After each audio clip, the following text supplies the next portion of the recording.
हाँ जी भाई, good evening, Ram Ram, नमस्कार सभी को। फटाफट से बता दो बेटे एक बार, आवाज ऑडियो वीडियो ओके है? ऑडियो वीडियो ओके है? फटाफट से कमेंट कर दो एक बार।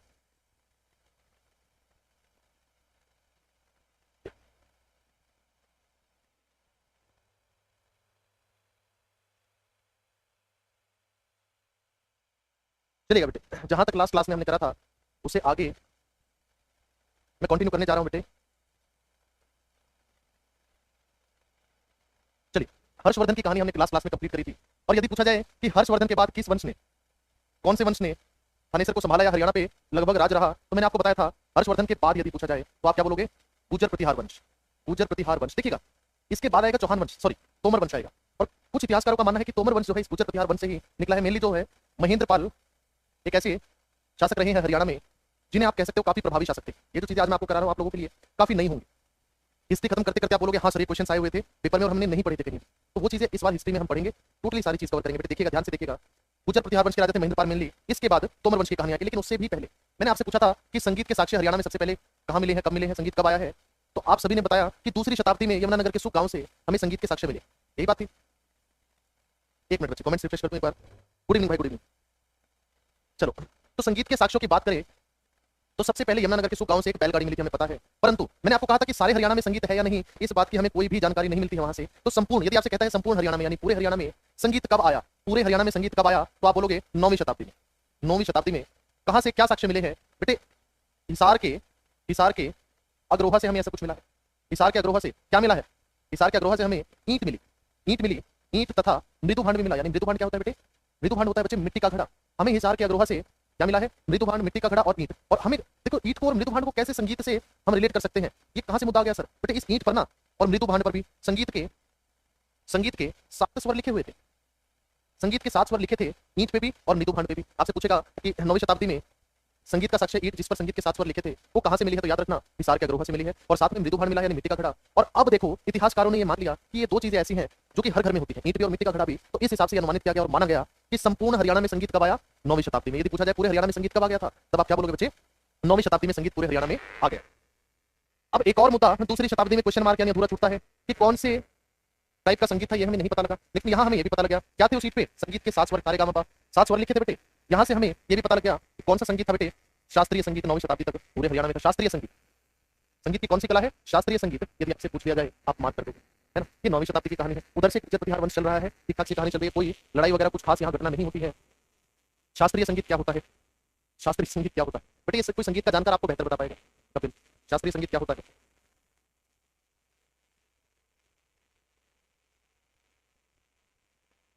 तो यहाँ से हमें संगीत की कला है बेटे और कुछ नहीं है, संगीत की कला है। इंग्लिश में समझाऊं जल्दी समझ में आ जाएगा। क्लासिकल म्यूजिक इसको बोलते हैं, उसके अलावा रैपिंग होती है, वेस्टर्न म्यूजिक होता है, अलग टाइप के म्यूजिक होते हैं। कौन सी कला थी संगीत की? कौन सी कला थी? शास्त्रीय संगीत। क्या इसको मिटा दिया जाए? देखिएगा, इसको मिटा रहा हूं मैं। उधर से मैंने आपको बताया कि गुर्जर प्रतिहार वंश जो है हर्षवर्धन के बाद उभर के आया। और कुछ इतिहासकारों का यह मानना है कि जो इसके बाद वंश आएगा यानी तोमर वंश। तोमर वंश बेटे याद रखना, चौहान वंश जो है हरियाणा में या उत्तर भारत में कहां से आया है? तोमर वंश को उठा के। लेकिन जो तोमर वंश आएगा कुछ का ये मानना है कि गुर्जर प्रतिहार वंश के ही लोग थे, कुछ इतिहासकारों के। मोहित बेटे अकेले आपका ये कमेंट है, बार बार कमेंट मत करो। अगर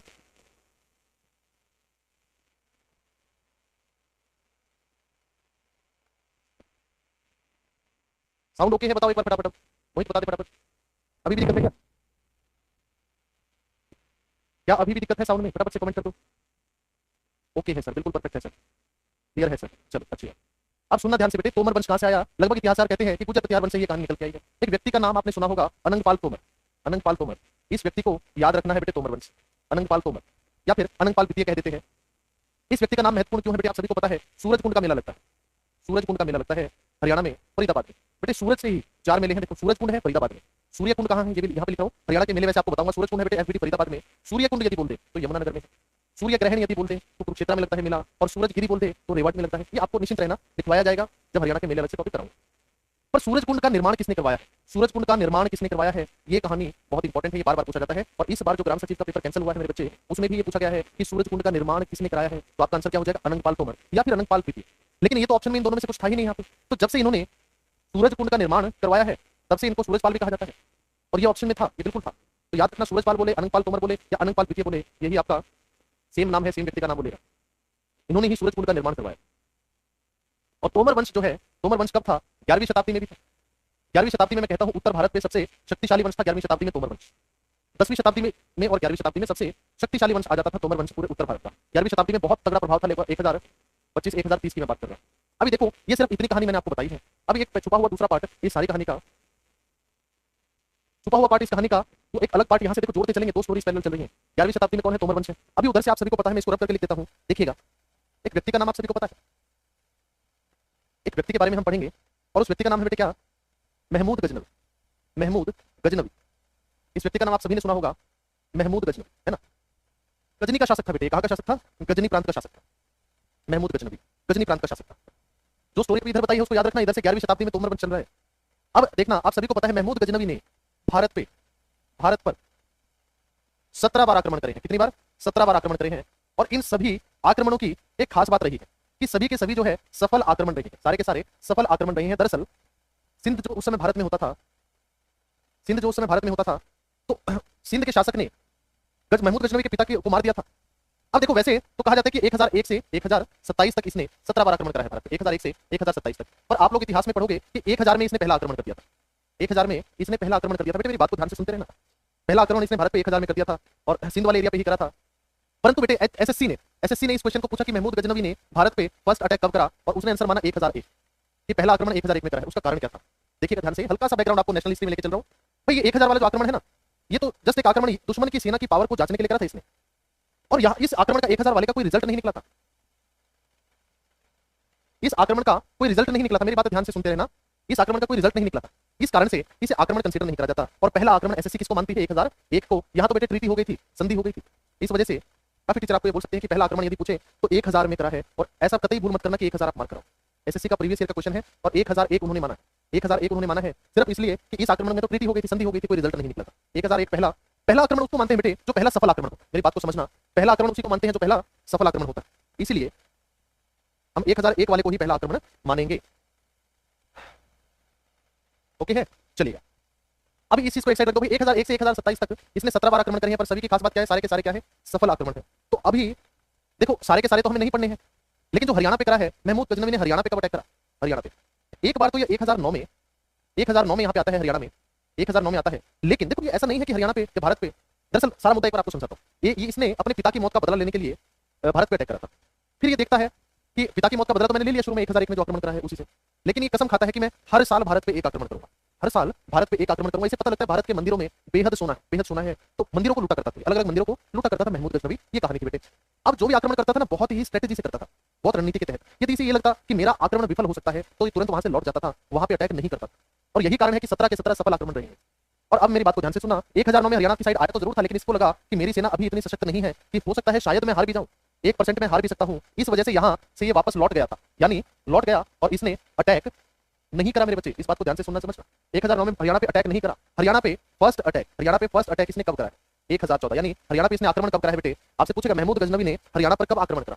महमूद गजनवी ने हरियाणा पर कब आक्रमण करा? तो क्या आप आंसर दोगे? 1014 में आक्रमण करा है। और इस आक्रमण की खास बात क्या थी आप सभी को बता दूं कि ये हरियाणा से चक्र स्वामी की मूर्ति ले गया था। चक्र स्वामी की मूर्ति ले गया। ये बहुत ही इंपॉर्टेंट, ये बार-बार पूछी गई बात है कि महमूद गजनवी हरियाणा से क्या ले गया था? बिल्कुल थानेसर से, हरियाणा के थानेसर पे अटैक की बात हो रही है। ये सारी कहानी थानेसर की आप सभी को बताया है, उस समय थानेसर पे ही सारी कहानी केंद्रित थी। तो हरियाणा के थानेसर पे अटैक करा इसने 1014 में, और यहाँ से चक्र स्वामी की मूर्ति ले गया था बेटे। वैसे तो चक्र स्वामी ये स्वरूप है भगवान श्री कृष्ण का। यदि कुरुक्षेत्र के नजरिए से देखें, आपको पता है कि महाभारत में गीता के उपदेश दिए थे और थानेसर में वो सारी कहानी थी। तो चक्र स्वामी की मूर्ति थी यहाँ पे, लेकिन कुछ लोग इन्हें भगवान विष्णु का स्वरूप, चक्र स्वामी की मूर्ति भगवान विष्णु की मूर्ति को भी कहते हैं। तो बेटे चक्र स्वामी की मूर्ति यहाँ से ले गया था और अलग अलग इतिहासकारों का अलग अलग मानना है। कुछ कहते हैं कि उसने यहीं पे इस मूर्ति को नष्ट करवा दिया था, कुछ कहते हैं कि वो अपने साथ गजनी प्रांत ले गया था, अपने दरबार की चौखट में उसको चिनवा लिया था ताकि आते हुए भी ठोकर मारता था और जाते हुए भी। और कुछ इतिहासकार ऐसा भी मानते हैं कि वो ये मूर्ति ले गया था और मक्का मदीना की सीढ़ियों में उसे चिनवा दिया था ताकि आते हुए भी लोग उसे ठोकर मारे और जाते हुए भी, यानी इन टोटल वो यहाँ से चक्र स्वामी की मूर्ति ले गया और उसको नष्ट कर दिया। इसलिए महमूद गजनवी को एक उपाधि भी दी गई है, इसे मूर्ति भंजक कहा जाता है। क्या कहा जाता है बेटे? मूर्ति भंजक कहा जाता है महमूद गजनवी को। अच्छी बात है, जिसके पास जो भी ज्ञान है। मैं वास्तव में यकीन मानना आज आपके कमेंट्स नहीं देख रहा, क्योंकि मुझे कुछ एक्स्ट्रा चीजें आज आपको बतानी है, कुछ नई चीजें, क्योंकि आपको एहसास हो जाएगा आज की क्लास के बाद कि ये सारी चीजें हमें नहीं पता थी, हरियाणा की पुस्तक में कहीं नहीं मिली, नई चीजें आज सीखी। इसलिए मैं कमेंट्स नहीं देख रहा। कमेंट्स में लगभग क्या होता है, अपना ही ज्ञान फैलने में लगे हुए होते, इसलिए आज नहीं देख रहा बेटे कमेंट्स। लास्ट के 2-4-5 मिनट में आप आराम से फिर कमेंट अपना डाउट्स वगैरह बताना मुझे। चलो, ये कहानी थी महमूद गजनवी की। अभी उधर से 11वीं शताब्दी में यहाँ तक ओके है, इसको रब कर दिया जाए। अच्छा, यहाँ एक और चीज बताऊंगा, संगीत का जिक्र नहीं हुआ सकती बेटे, कोई बात नहीं, संगीत का जिक्र होके भी चला गया है, संगीत का जिक्र होके भी चला गया है, आप लेट हैं। वीडियो दोबारा शुरू से देखना, आपको समझ में आ जाएगा संगीत का जिक्र हुआ था या नहीं हुआ था। अभी देखो एक और याद रखना, 1025 में गुजरात पर अटैक करा था इसने, गजनवी ने अटैक करा था 1025 में गुजरात में। इसको एक्चुअल में यहाँ के सोमनाथ मंदिर को लूटना था, यहाँ के सोमनाथ मंदिर को लूटना था इसको, है ना। लेकिन क्या होता है गुजरात के पाटन में इसका सामना हो जाता है यहाँ के शासक भीम प्रथम से इसका सामना हो जाता है गुजरात के पाटन में, और वो भीम प्रथम को पूरी तरह हरा देता है। याद रखना इस बात को। ये इंडियन हिस्ट्री की चीज आपको क्यों बता रहा हूं, अभी आज ही की क्लास में आपको पता लग जाएगा कि इसकी इंपॉर्टेंस क्या है। बस याद रखना गजनवी 1025 में गुजरात पे अटैक करता है सोमनाथ पे, और गुजरात के पाटन में इसका भीम प्रथम से सामना होता है और भीम प्रथम को ये बुरी तरह हरा देता है, भीम प्रथम को मुक्ति खानी पड़ती है। इसका रीजन क्या होगा ये अभी आपको आज की क्लास में समझ में आ जाएगा। अभी इसको यहीं पे होल्ड पे डाल रहे हैं। अभी दूसरी कहानी शुरू कर रहा हूं बेटे, ध्यान से सुनना, भी दूसरी कहानी शुरू कर रहा हूं मैं यहाँ पे, है ना। अब ये चला गया यहाँ से। अभी एक चीज ध्यान से देखना और सुनना, हरियाणा में राज किसका चल रहा है? हरियाणा पे राज किसका है बेटे इस समय? 11वीं शताब्दी में तोमर वंश का राज है ना। अनंगपाल द्वितीय मैंने बताया आपको। अनंगपाल द्वितीय की यदि बात करूं मैं, अनंगपाल द्वितीय या फिर अनंगपाल तोमर, ये नाम यदि मैं बात करूं ना बेटे, ये आ जाएगा आपका 1051 से 1081 तक इसने शासन करा है। 1051 से, ध्यान से सुनना, 1051 से 1081 तक इसने शासन करा है। इसके जो पिता हैं उनका नाम था बेटे कुमारपाल देव। इसके बाद आ जाता है राजा तेजपाल, है ना। इनके बेटे, इनके सक्सीडर हैं, इनके बाद जिसने शासन करा है। अब देखना बेटे, तोमर वंश पे ना सबसे पहला जो अटैक, मतलब 1037 में एक व्यक्ति जिसका नाम है मसूद।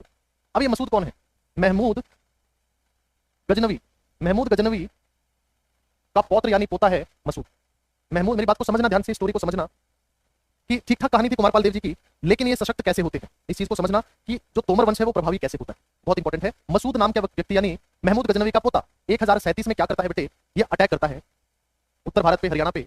और बेटे दिल्ली और हिसार की कहानी थी मेनली, दिल्ली और हिसार की सारा वर्चस्व जो है दिल्ली और हिसार की गद्दी के लिए सारी कहानी चल रही थी। और बेटे ये क्या करता है, ये केपी देव लिख रहा हूं मैं इसको, कुमारपाल देव को हरा देता है। कौन? मसूद। अब मसूद कौन है? महमूद गजनवी का पौत्र। यानी ये लोग बार बार भारत पे आक्रमण करने आते थे, भारत को लूटने आते थे। ये मरते नहीं है, हराया है बेटे, अपनी जान इन्होंने बचा ली है। लेकिन फिर क्या होता है, इसी प्रकार एक बार अटैक करने 1043 में आता है मामूद कौन है बेटे? ये मसूद का बेटा है। मसूद का बेटा यानी महमूद गजनवी के पुत्र का बेटा मामूद 1043 में फिर से अटैक करता है केपी देव पे यानी कुमारपाल देव पे। लेकिन इस बार हार के बाद वो अपनी सेना को सशक्त करके बैठे थे और ये हार जाता है और यहाँ पे कुमारपाल देव की जीत होती है। क्या आप इस कहानी को समझ पा रहे हो? यहाँ तक समझ में आ रहा है? क्या यहाँ तक समझ में आया है बेटे?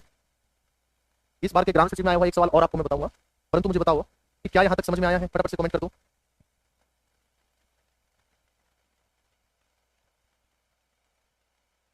कमेंट नहीं आए हैं क्या? रिफ्रेश करने की जरूरत? अच्छा, मगन होकर सुन रहे थे ध्यान से। हाँ चलो, अच्छी बात है।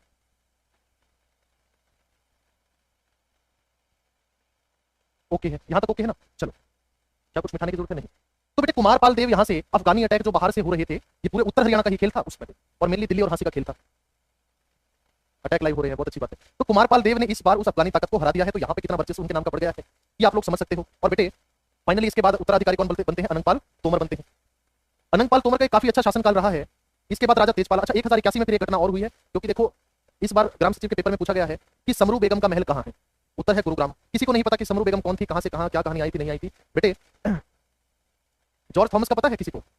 लगभग व्यक्ति सोचते होंगे, लगभग स्टूडेंट सोचते होंगे यहाँ बैठे कि जॉर्ज थॉमस एक अंग्रेज था, है ना, एक आयरिश व्यक्ति था बेटे, अंग्रेजों से कटता था। वो अलग कहानी। 1782 में चेन्नई के तट पे आया था, 2 साल तक 3 साल तक डाकू रहा, फिर हैदराबाद के निजाम के पास तोपची की नौकरी करी है। उसके बाद वो उत्तर में आ गया था, उत्तर हरियाणा में समरू बेगम के पास उसने नौकरी करी है। उसका मेन कहानी सारी संभालता था, एक प्रकार से सेनापति आप कह लो। 1804 में डेथ हुई थी, बिल्कुल सही है। लेकिन समरू बेगम का जिक्र कहां से आया है मैं वो आपको बता रहा हूं। आज से पहले शायद ही कोई स्टूडेंट यहाँ बैठा हो जिसने पूरी कहानी पढ़ रखी। समरू बेगम को भी धीरे धीरे दबा लिया था मराठों ने, यानी समरू बेगम भी मराठों के अधीन रहने। कुछ क्वेश्चन ऐसे पूछ लेता है कि समझ में नहीं आता है कि ये कहां से है हरियाणा में, है ना।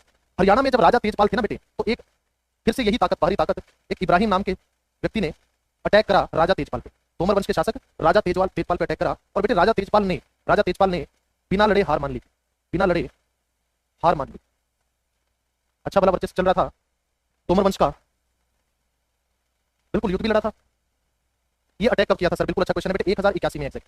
जैसे ही ये गद्दी संभालता है, जैसे ही वो देखते हैं कि अनंगपाल तोमर गया है और राजा तेजपाल आया है, और उन्हें पता था कि अनंगपाल तोमर के रहते इब्राहिम को पता था कि फिजिबल नहीं था, पॉसिबल नहीं था, तो इब्राहिम ने तेजपाल के आते ही अटैक कर दिया, बिना लड़े हार मान ली, फिर से एक लूट करके चला गया। लेकिन बेटे यहाँ से एक चीज क्लियर हो गई थी, क्या हो गई थी कि अब जो सक्सेसर आया है अनंगपाल तोमर का, वो इतना ज्यादा बलशाली नहीं। ये चीज सिद्ध हो गई थी, क्योंकि बिना लड़े ही उसने हार मान ली थी। ये तोमर वंश का एकमात्र शासक था जिसने बिना लड़े ही हार मान ली। क्वेश्चन, अफगान से अटैक करने आया था बेटे, लूटने आया था, यहाँ का नहीं था, अफगानी शासक था ये भी। चलिए अभी देखो ध्यान दो, ये इब्राहिम ने कब अटैक करा? 1081 में। ये पूछ सकता है, या फिर कौन सा शासक तोमर वंश का जिसने बिना लड़े हार मान ली, राजा तेजपाल। अनंगपाल तो जस्ट बाद आए थे, उनके सक्सेसर थे। यहां तक समझ लेना। अभी देखना, अब जो है तोमर वंश जो है ये क्लियर एक दिखती चीज थी आने वाले कुछ समय तक कि तोमर वंश जो है ये बहुत ही एक कमजोर वंश है। ये बहुत एक क्लियर हो गया था, ये कमजोर पड़ता जा रहा है। अब ये चीज क्लियर होती जा रही थी। लेकिन एक चीज याद रखना, किसी की स्थापना होती है ना तो इतनी आसानी से वो वंश जाता नहीं है। दिल्ली के पूरे एरिया में, झांसी के पूरे एरिया में वर्चस्व तोमर वंश का ही था, पर ये कमजोर पड़ चुका था और इस चीज को काफी लोग भाग चुके थे, लेकिन अटैक करने की हिम्मत किसी में नहीं थी। तो इस बार के ग्राम सचिव के पेपर में क्वेश्चन आया था, तोमर वंश को किसने हराया? तोमर वंश को किसने हराया? इस बार के ग्राम सचिव के पेपर का क्वेश्चन क्या ये था? यदि आप लोगों में से किसी की शिफ्ट में ये क्वेश्चन आया हो, तोमर वंश को किसने हराया? आप सभी को पता है इससे अगला वंश जो आएगा हरियाणा में, चौहान वंश ने। चौहान वंश ने तोमर वंश को हराया था और अगला वंश जो है हरियाणा में चौहान वंश आएगा। लेकिन यदि ये पूछ लिया जाए कि चौहान वंश के किस शासक ने हराया, सर्वप्रथम यदि मैं बात करूं तो बेटे अर्णवराज चौहान ने 1039 में अटैक करा था सबसे पहले अर्णवराज चौहान ने तोमर राजाओं पे। शायद आपके कमेंट लेट आ रहे हैं या फिर क्लास आप तक थोड़ी लेट पहुंच रही है बेटे, बहुत चलो कोई नहीं। तो चौहान वंश में सबसे पहले याद रखना 1039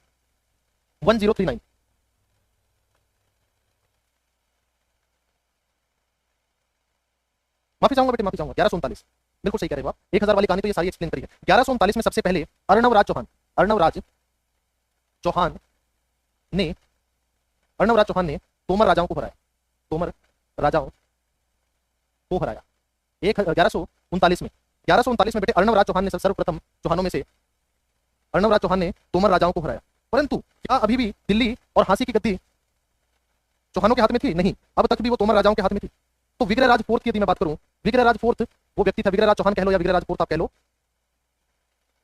यहां से मैं थोड़ा सा रख, उम्मीद करता हूं ये नोट कर लिया होगा बेटे आप सभी ने। 1139 में अर्णवराज चौहान ने तोमर राजाओं को हराया, परंतु दिल्ली और झांसी की गद्दी अभी भी तोमर राजाओं के पास थी। तो 1151 में 1151 में बेटे याद रखना विग्रहराज चौहान या ब्रैकेट में ही लिख रहा हूं बेटे फोर्थ, विग्रहराज फोर्थ भी थे, ने तोमर राजाओं को हराकर झांसी तथा दिल्ली पर अपना शासन स्थापित किया।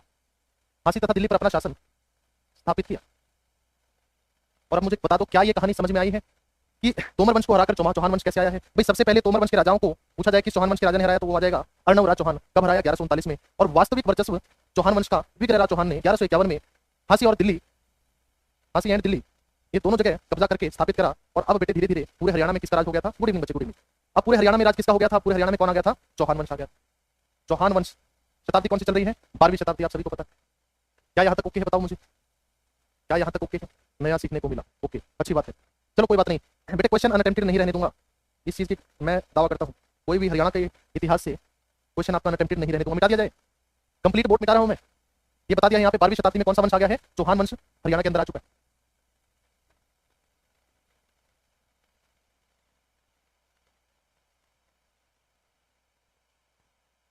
चलेगा, अब ध्यान से देखना बेटे, चौहान वंश की कहानी आप सभी को पता है।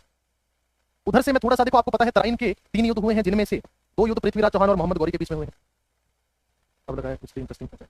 चलो, इंटरेस्टिंग होने ना होने से संबंध नहीं है बेटे, क्वेश्चन नहीं अनअटेम्प्टेड रहेगा, ये मेरा दावा है। अब देखो 1191 और 92 के तराइन के 2 युद्ध होंगे पृथ्वीराज चौहान और मोहम्मद गौरी के बीच में। लेकिन उससे पहले मोहम्मद गौरी का पार्ट में थोड़ा सा छेड़ना चाहूंगा, बात करना चाहेंगे मोहम्मद गौरी की। और बेटे आप सभी ने पढ़ा होगा कि ये गौर प्रांत का शासक था, लेकिन अचरज मत मानना कहीं यदि ये भी पढ़ लो कि मोहम्मद गौरी भी गजनी प्रांत का शासक था, क्योंकि मोहम्मद गौरी ने गजनी पे आक्रमण करके अपना कब्जा कर लिया था और उसके बाद इसने अपना दरबार गजनी से चलाया है, यानी गजनी को अपनी राजधानी बनाया है। यानी गौर प्रांत को शासक तो ये स्टार्टिंग में था, उसके बाद गजनी ही इसकी राजधानी रही है। कभी भी हिस्ट्री में इस चीज में देखो कंफ्यूजन क्रिएट करेगा ये, अगर पढ़ोगे तो निश्चिंत रहना, गौर प्रांत का भी शासक था और गजनी का भी शासक था। अब ये देखो, गजनी पे शासन करने के बाद ये इतिहास को पढ़ता है, और इतिहास को पढ़ता है तो ये पाता है जब इसने गजनी पे अटैक करा था ना और गजनी पे शासन कर लिया, तो वहां से सारा खजाना तो इसे मिल गया, साथ में एक पुस्तक भी मिल गई महमूद गजनवी की, जिसमें उसने भारत पे किए गए सारे टैक्स के बारे में बताया। अब उसको पढ़ के इसे लगता है कि मुझे यदि वास्तव में धनी बनना है, अपने साम्राज्य को समृद्ध करना है, तो भारत पे अटैक करना बहुत आसान है, मैं भारत पे अटैक कर लेता हूँ। अब भारत पे अटैक करना था उसे बिल्कुल आसान लगा, परंतु उसने ये नहीं देखा कि महमूद गजनवी ने बहुत टेक्निकली, बहुत स्ट्रेटेजिकली भारत पे अटैक करे। यानी जब भी उसे ये लगता था कि मैं हार सकता हूँ, वो वहां से निकल लेता। कहानी समझना बेटे, ये चीज इसको समझ में नहीं, इसे लगा कि 17 बार अटैक करे और 17 के 17 बार सफल आक्रमण, ये तो बहुत आसान है भारत पे अटैक करना। तो ये भी मन बना लेता है कि मैं अटैक करूंगा भारत पे। अब जब ये अटैक करता है भारत पे, तो इसे एक मंत्री मिल जाता है इसके दरबार से, जो इसे कहता है कि राजा जी देखो, अभी तक इतिहास में एक चीज होती आई है, उस समय बेटे जो भी अटैक करता था भारत पे, वो कश्मीर और सिंध के रास्ते करता था, बोलन दर्रा है उस रास्ते से आता था, कश्मीर और सिंध के रास्ते आता था। पर इसका मंत्री से कहता है कि राजा जी क्यों ना हम कोई नई चीज करें, इतिहास में नाम अपना अलग अमर हो जाएगा, किसने नया रास्ता ढूंढा था। बोला क्या अलग करना है। बोला हम कश्मीर और सिंध के रास्ते नहीं जाएंगे, हम गुजरात के रास्ते अटैक करते हैं। बोला इससे क्या होगा। बोला इससे हमें किक मिलेगी, हमारा नाम अमर हो जाएगा। ये बोला ठीक है। 1178 में 1178 में ये गुजरात पे अटैक करता है। गुजरात पे 1178 में अटैक करता है गुजरात पे। और गुजरात के पाटन में इस समय कौन बैठा था? भीम सेकंड।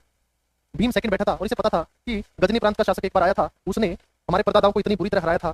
बोला रेरे माटी हुई थी, तो ये भरा बैठा था भाई एक तरह से। और जैसे ही मोहम्मद गौरी गुजरात पे अटैक करता है, जैसे ही यहाँ पे अटैक करता है भीम सेकंड, इसके साथ वो पूरी बनाता है, इसकी सर्विस कर देता है और इसको वापस जो किक लेने आया था वो किक इसको मिल गई और वापस गजनी प्रांत जाना पड़ता है।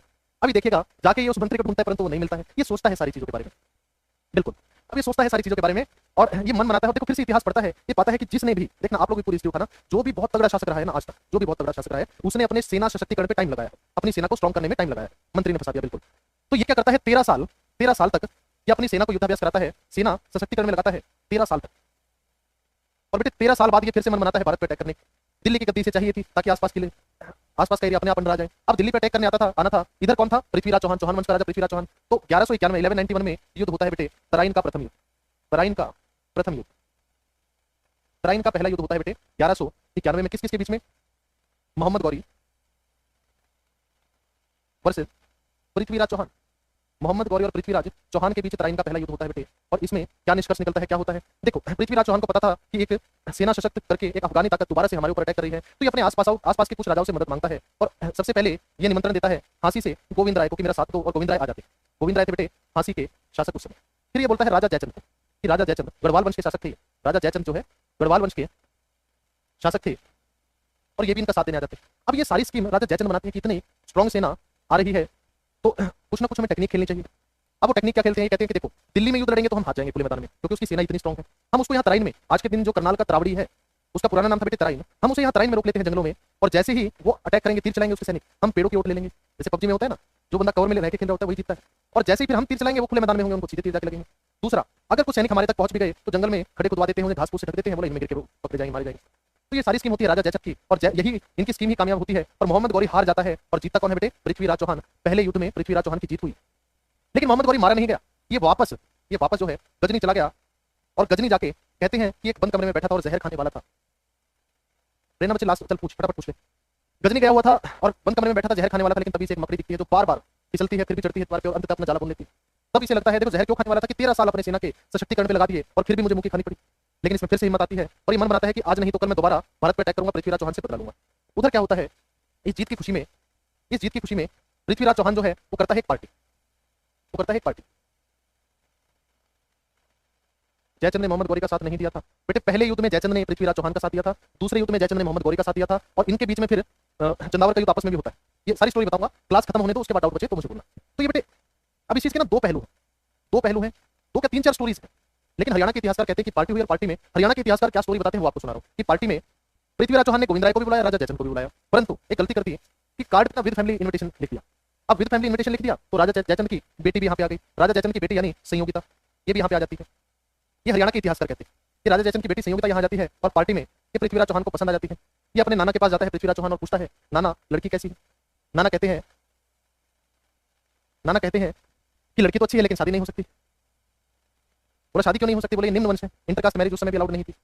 तो पृथ्वीराज चौहान हाथ में पैगली एक तरफ जाता है और सोचता है कि नाना का तो काम ही करना है, नाना नाम ही हो गया नाना, है ना। बोला जीवन तो मुझे और संयोगिता को बिताना है। तो ये पार्टी में से इसको लेकर भाग जाता है, जिससे जयचंद चिढ़ जाता है और बाद में वो गौरी को दोबारा निमंत्रण देता है कि इस पे अटैक करो और मैं आपका साथ दूंगा। गौरी उसका जवाब नहीं देता है। फिर ये दोबारा पत्र लिख के सारी बात बताता है गौरी को कि ऐसे ऐसे पार्टी हुई, मेरी बेटी को लेके भाग गया है और मैंने उसका साथ दिया, इसलिए इस बार अटैक कर मैं तेरा साथ दूंगा। ये बातें कहते हैं हरियाणा के इतिहासकार। लेकिन मोस्टली जो माने हुए इतिहासकार है वो क्या कहते हैं, वो बताते हैं कि राजा जयचंद और पृथ्वीराज चौहान आपस में एक दूसरे को जानते थे पहले से ही और राजा जयचंद इन्हें काफी मानते थे। पर एक बार दिल्ली में किसी विवाह समारोह में पृथ्वीराज चौहान और ये संयोगिता मिले, आपस में देख के मतलब संयोगिता को पहली नजर में इनसे प्रेम हो गया था और इस बात की भनक राजा जयचंद को लग गई। तो राजा जयचंद ने सोचा कि मैं फटाफट से अपनी बेटी को ब्याह दूं, बेटी बड़ी हो गई है ना, तो इसलिए इन्होंने स्वयंवर करा। मतलब राजा जयचंद पृथ्वीराज चौहान के इतने बड़े फैन थे कि अपने महल के बाहर पृथ्वीराज चौहान का स्टैचू बनवा रखा था उन्होंने, राजा जयचंद ने। और जब वो स्वयंवर करा इतने सारे, उस स्वयंवर में पृथ्वीराज चौहान को छोड़ के सबको बुलाया इन्होंने, जयचंद ने। और उस स्वयंवर में आए हुए किसी भी राजा से शादी करने की जगह संयोगिता खड़ी हुई, वरमाला ली और भागती भागती महल से बाहर चली गई। और कहते हैं कि पृथ्वीराज चौहान के पुतले के गले में ही वरमाला डाल दी। इस वजह से अब तराइन के दूसरे युद्ध में खिलाफ हो गया था राजा जयचंद। ये मोस्टली इतिहासकारों का मानना है और यही सच्ची स्टोरी भी है। बहरहाल कोई नहीं पूछेगा कि स्टोरी क्या थी। मुद्दा यह है कि पहले युद्ध में जयचंद ने इसका साथ दिया था पृथ्वीराज चौहान का, पर किसी भी कारणवश दूसरे युद्ध में वो कहा चला जाता है मोहम्मद गौरी इसे इन्वाइट करता है कि मेरी बेटी है और वो उसने ऐसा मेरे साथ करा है भाई मैं तो उसका साथ दे रहा हूँ और मेरी बेटी कोई भगा के ले गया है। अब मोहम्मद गौरी सोचता है कि कोई भी बाप अपनी बेटी के बारे में झूठ नहीं बोलेगा, तो मोहम्मद गौरी को लगता है कि अब मुझे अटैक कर देना चाहिए। राधे राधे भाई। मोहम्मद गौरी को लगता है अब मुझे अटैक कर देना चाहिए, तो मोहम्मद गौरी अटैक करता है दोबारा से पृथ्वीराज चौहान पे, और होता है तराइन का दूसरा युद्ध। होता है बच्चे तराइन का दूसरा युद्ध। कब हुआ था बेटे? अगले ही साल 1192 में तराइन का दूसरा युद्ध। किस किसके बीच? वही सेम, मोहम्मद गौरी वर्सेस पृथ्वीराज चौहान। पृथ्वीराज चौहान, और कहते हैं इस बार गोविंद राय ने भी पृथ्वीराज चौहान का साथ नहीं दिया। क्यों नहीं दिया? ये मानते हैं राधे राधे भाई, ये मानता ये भाई सामाजिक आदमी तो है नहीं जिसने साथ दिया उसी की बेटी को भगा के ले गया, ऐसा कर रहा है उसके साथ, इस वजह गोविंद राय भी इसके साथ नहीं आता है और अकेला होता है इस बार। अच्छा, उधर से गौरी के साथ कौन होता है? राजा जयचंद। अब पृथ्वीराज चौहान वही पुरानी स्कीम अपनाता है, परंतु इस बार जयचंद इस साइड था। जैसे ही सैनिक खड्डों में गिरने वाले हैं जंगल में, तुरंत आगे कर देता है, रुक जाओ, आगे खड़े हैं, ध्यान से जाना। ये इधर से स्कीम बनवा के जाता है और अब पृथ्वीराज चौहान हार जाते हैं। जीत किसकी होती है? मोहम्मद गौरी की होती है। एक वास्तविकता ये है बेटे कि पृथ्वीराज चौहान को तराइन के दूसरे युद्ध में यही मार दिया था मोहम्मद गौरी ने। लेकिन एक व्यक्ति है जिनका नाम है बेटे चंद्रप्रदाई। चंद्रप्रदाई ये कौन है? पृथ्वीराज चौहान के दरबारी कवि। दरबारी कवि। और बेटे इन्होंने एक बुक लिखी है, यानी पुस्तक लिखी है, और इनकी बुक का नाम क्या है आप सभी को पता है? पृथ्वीराज रासो। पृथ्वीराज रासो। पृथ्वीराज चौहान के जीवन पे पुस्तक लिखी है जिसका नाम है पृथ्वीराज रासो। ये इस पुस्तक में लिखते हैं कि यहाँ से, ये तो ये भी कहते हैं चंद्रप्रदाई कि 16 बार माफ करा था इससे पहले मोहम्मद गौरी। गौरी तो ऐसे चिंटू था, आता था, पिटता था और भाग जाता था। पृथ्वीराज चौहान का दिल इतना बड़ा था कि वो हर बार उसे माफ कर देते थे। कह रहे ये 17वां आक्रमण था, 17वीं बार लड़ाई थी। और कहते हैं कि इस लड़ाई में पृथ्वीराज चौहान को बंदी बना के मोहम्मद गौरी अपने साथ गजनी ले गया था, और गजनी में जाके वहां पे खेल हो रहे थे। अच्छा, गजनी में जाके भी पृथ्वीराज चौहान इनसे आंख में आंख मिला के रखते तो इनकी आंखें भी पुरवा दी थी। पृथ्वीराज चौहान को अंधा कर दिया था। और एक दिन जब वहां पे खेल हो रहे थे, खेलों का आयोजन हो रहा था, तो चंद्रप्रदाई बोले मेरे को भी साथ ले गया था। तो चंद्रप्रदाई गौरी को कहता है कि मेरे राजा को शब्द वेदी बाण चलाना आता है, जहां से भी आवाज आती है वहीं से आंख बंद करके वो तीर चला सकते हैं। ये बोले अच्छा ऐसा है क्या? बोले तुम चाहो तो मैं उनका ये तेज तुम्हें दिखा सकता हूँ, उनका ये खेल तुम्हें दिखा सकता हूँ। तो एक सभा का आयोजन होता है, बीच में पृथ्वीराज चौहान खड़े हैं, आपने देखा भी होगा पृथ्वीराज चौहान जो सीरियल आता था स्टार प्लस पे, उसमें दिखाया गया है कि 4-5-24 गज की दूरी पे, मतलब जहां से भी ताली बजती थी वहीं पे तीर मार देता था। फिर धीरे धीरे चंद्रप्रदाई ये कविता गाता है और कविता में कहता है कि 4-5-24 गज की दूरी पे बैठा है गौरी, सुखनाम चौहान, और ऐसे कहता है। और इतना कविता के माध्यम से इन्हें बता देता है कि मोहम्मद गौरी कहाँ बैठा है, और पृथ्वीराज चौहान तीर चलाते हैं और गौरी का गला कटता है। और चंद्रप्रदाई कहता है इतना होते ही मैंने खुद पृथ्वीराज चौहान को मार दिया और मैं भी मर गया। ये सारी बात चंद्रप्रदाई कहता है पृथ्वीराज रासो में, जो कि ये बिल्कुल गलत है, ये सारी बात झूठी। क्यों? क्योंकि यदि गौरी यहाँ मारा गया था 1192 में, तो उसके बाद 1206 में चंद्रवर का युद्ध कहाँ से लड़ लिया उसने? राजा जयचंद के खिलाफ। बाद में इनकी भी तकरार हो गई, इस बात को समझना। तो ये सरेआम गलत बात है, लेकिन ये सारी बातें चंद्रप्रदाई पृथ्वीराज रासो में लिखता है। सच्चाई क्या है कि पृथ्वीराज चौहान यहीं पे मारे गए थे। ये था बेटे तराइन का दूसरा युद्ध। क्या यहाँ तक ओके है? क्या यहाँ तक कहानी समझ में आई? राम राम जी, राम राम। चंद्रप्रदाई जैसे ही पृथ्वीराज चौहान ने गौरी का गला काटा तीर से, वैसे ही चंद्रप्रदाई ने पृथ्वीराज चौहान को भी मार दिया और खुद को भी मार। ये कहता है ये बात पृथ्वीराज रासो में, लेकिन ये बिल्कुल झूठ है, बिल्कुल 110% झूठ है। ये कहानी थी पृथ्वीराज चौहान की और मोहम्मद गौरी की। ओके है यहाँ तक? इसके बाद तराइन का तीसरा युद्ध होगा 1215 में, और फिर रजिया सुल्तान की एंट्री होगी। आपको पता है 1206 से गुलाम वंश शुरू हो जाता है दिल्ली में। कुतुबुद्दीन ऐबक का नाम आपने सुना होगा। ये सारी चीजें हम नेक्स्ट क्लास में जरूर पढ़ेंगे बेटे, पर आज कुछ नई चीजें लिखवाई हैं, 2-4 बार उसे अच्छे से पढ़ लो, पेपर में जरूर आ सकते हैं। पृथ्वीराज चौहान फिर कैसे मरा? पृथ्वीराज चौहान वास्तविकता यह है कि 1192 में तराइन के दूसरे युद्ध में यही मारा गया था, करनाल में, तराइन में। कोई भी जो दरबारी कभी अपने राजा के बारे में झूठ नहीं कह सकता।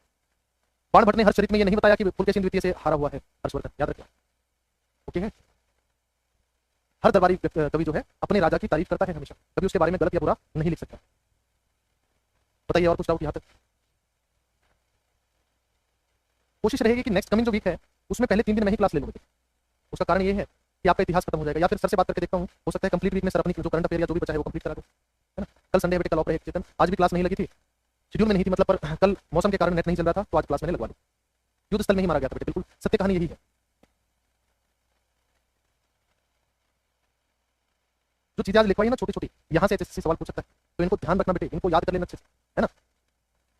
चलिए, अपना कीमती समय देने के लिए आप सभी का बहुत बहुत धन्यवाद। खुश रहो, हंसते रहो, और मिलते हैं बेटे नेक्स्ट क्लास जब भी होगी, और तराइन के तीसरे युद्ध से हम कंटिन्यू करेंगे। Thank you so much, stay blessed.